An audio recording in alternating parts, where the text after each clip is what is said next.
Et on a avec nous ce matin Nick Hayes qui, justement, veut redonner ses lettres de noblesse au marketing automation dans le B2B. Nick, vous êtes le fondateur, créateur de Azalid, qui est une plateforme. Alors, vous allez nous la présenter. Mais d'ailleurs, on a un slide qui présente un petit peu que vous nous avez communiqué. Comment cette plateforme est-elle née ? Eh bien, ça fait 15 ans que je travaille dans les technologies au service du marketing. J'ai créé une société en 2000 qui s'appelait à l'époque Email Vision, qui est devenue Smart Focus, société que j'ai revendue il y a 3 ou 4 ans. Ensuite, j'ai pris un peu de recul et j'ai regardé le marché du marketing en général et j'ai vu qu'il y avait beaucoup d'éditeurs de logiciels marketing au service du B2C, plus de 3500 outils au service du B2C. Et je regardais côté B2B, il n'y avait pas grand-chose. Et je me suis dit, OK, ça c'est une super opportunité, on va créer une nouvelle entreprise au service du marketing B2B. Et je regardais quels étaient les types d'outils qu'utilisait le marketing B2B. Et j'ai vu que c'était assez rudimentaire par rapport au B2C. Ça se limitait plus ou moins à marketing automation, plus ou moins sophistiqué. Et j'ai trouvé qu'il y a eu une espèce de distance qui s'est créée entre l'équipe marketing et l'équipe commerciale. J'ai toujours été un grand croyant du key account selling dans la vente. Et je trouvais qu'avec cette arrivée de la mode inbound marketing autour de l'email marketing, je trouvais qu'il y a eu une distance qui s'est créée entre le marketeur et le sales. Et le key account selling, ça a toujours été la façon de vendre dans les logiciels, dans le marketing B2B. Le marketing a toujours été proche du sales dans cette approche-là. Et puis il y a eu cette mode d'inbound marketing où le marketing a dit attendez, nous on va faire du super contenu, on va le poster partout sur le web et ensuite les petits poissons vont rentrer, on va les accrocher avec des hameçons. C'est ce que dit Emmanuel Obadia. Hein, oui, j'ai vu les petits poissons avec des hameçons. Et donc le marketing il pêche les petits poissons et il les balance aux sales et les sales disent mais je m'en fous, c'est pas ça que je veux, c'est pas cette boîte-là que je veux gagner, vous n'avez pas compris. Et donc il y a eu cette distance qui s'est créée entre les commerciaux et le marketing qui est en train de revenir, je pense. On est en train de revenir au bon vieux key account selling et bon vieux key account marketing, qu'on appelle account-based marketing, qui n'était pas possible jusqu'à récemment. Les technologies n'existaient pas pour permettre de faire du key account marketing. On peut solliciter Emmanuel, savoir ce qu'il en pense. Je vais pas du tout aimer l'expression on va revenir au bon vieux key account selling, parce que j'y crois pas du tout. Qu'il y ait du key account selling, c'est sûr. Que la façon de le faire a dramatiquement changé, on le voit. Donc aujourd'hui, sur le haut du marché, pour attaquer des comptes cibles, moi par exemple, j'ai expérimenté, on a commencé à faire ça en Allemagne, par exemple, du retargeting sur les comptes clés. Donc utiliser du DMP pour essayer d'avoir un dialogue personnalisé ou entamer un dialogue personnalisé sur des comptes qui sont ciblés par les sales. Donc c'est eux qui pilotent l'objectif, c'est eux qui pilotent la cible, mais on utilise des techniques d'engager la conversation qui sont complètement différentes et établir le dialogue d'une façon complètement différente. Donc je voudrais juste évacuer on va revenir. Par contre, je suis d'accord sur l'idée que on doit combiner du inbound et du outbound, en particulier sur le haut du marché, pour arriver à cibler les efforts et engager un type de relation et un type de dialogue qui est différent. Quand je dialogue avec Total, je ne vais certainement pas avoir le même type de relation, le type d'investissement que lorsque je dialogue avec du SMB. J'ai besoin de faire du volume, l'acte de vente, le coût moyen du deal n'est pas du tout le même. Donc les investissements sont évidemment pas les mêmes. Et puis la force de frappe. Je veux dire que quand je parle avec Total, il y a des gens en face de moi qui ont une armée de personnes qui sont capables d'évaluer des solutions, capables de rentrer dans des schémas stratégiques, ce qui est moins le cas du SMB qui n'a pas du tout les mêmes besoins. Nick, qu'est-ce que vous en pensez ? Je pense que le account-based marketing est un complément à l'inbound marketing. C'est un complément.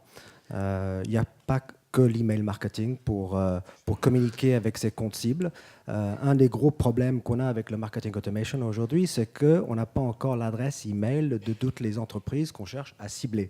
Ils ne sont pas encore venus sur le site web, remplir le petit formulaire pour recevoir les messages. Alors vous chassez plutôt les petits poissons ou les gros poissons avec votre solution ? Ça marche pour tous les types d'entreprises. Si on peut revenir sur le slide précédent, ça explique notre solution comme étant un complément au marketing automation, un complément à Eloqua, un complément à Pardo, un complément à HubSpot. Qu'est-ce que ça fait ? C'est que on met un tag sur le site de notre client. Le client il met un tag sur son site. Plutôt qu'un formulaire web, email, on met un tag. Le tag va collecter les données des visiteurs qui viennent sur le site, il va identifier les entreprises, et à partir de là, le marketing, avec le sales, va déterminer les entreprises qui souhaitent cibler, et ensuite, le logiciel Azalid va recibler automatiquement, exactement comme une série de messages comme avec de l'email marketing, sauf qu'avec des bannières. Uniquement Du display, les là entreprises, on est en display. On est en banner ads, on est en display, uniquement les entreprises que les commerciaux veulent gagner. D'accord. C'est un peu comme du retargeting, une forme de retargeting. C'est du retargeting, sauf que c'est pas du spray and pray, c'est pas du retargeting à tous les visiteurs qui viennent sur mon site, ça c'est du gaspillage. Balancer des messages à tout le monde qui vient. On s'est rendu compte qu'il y a seulement 10-15% des visiteurs qui rentrent dans la définition de compte clé ou compte cible de nos clients. Donc on identifie quels sont ces 15-20% d'entreprises qui intéressent les commerciaux et le marketing, et on met en place un programme automatique de messages, une série de messages sur les comptes qui comptent. Est-ce que je crois que vous avez préparé un exemple de. Oui, j'ai pris un exemple d'un client qu'on a présenté dans un webinaire hier. Donc, on a un éditeur de logiciel, iAdvise. Alors, pour mémoire, iAdvise fait du click to call, du click to visio, du click to chat sur les sites web et sur les médias sociaux. Oui. Une fois qu'on arrive sur un site web, on est rerouté vers un opérateur. Voilà, c'est le petit chat. Ça, c'est le logiciel qui propose. C'est le petit chat. Et il cherche des entreprises clientes. Voilà, ils vendent à des e-commerçants, ils vendent à des grands comptes. Ils ont plus de 1000 comptes dans le monde aujourd'hui. C'est une très belle start-up que je connais depuis 2 ans maintenant. Et ils utilisent notre technologie pour envoyer des messages personnalisés aux clients existants, pour faire du upsell et du cross-sell. Ils utilisent notre système pour envoyer des messages aux prospects cibles, donc les entreprises que les commerciaux souhaitent gagner. Et en même temps, ça envoie ce qu'on appelle des signaux d'achat par un email et un in-app alert sur l'application mobile pour les commerciaux, pour que les commerciaux soient parfaitement synchronisés avec les actions marketing. Dès qu'un de leurs comptes cibles réagit par rapport à une campagne marketing, commence à montrer des signaux d'achat, le commercial est le premier à le savoir.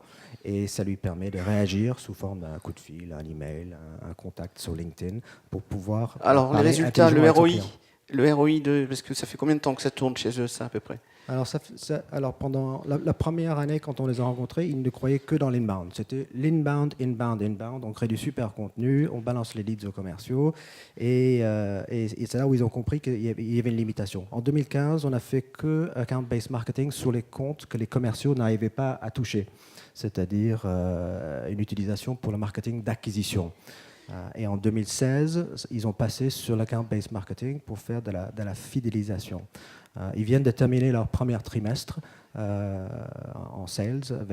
Ils ont explosé les ventes, notamment sur la partie account expansion. Plus de 40% de leurs ventes ont été faites, leurs nouveaux revenus ont été faits sur les clients existants.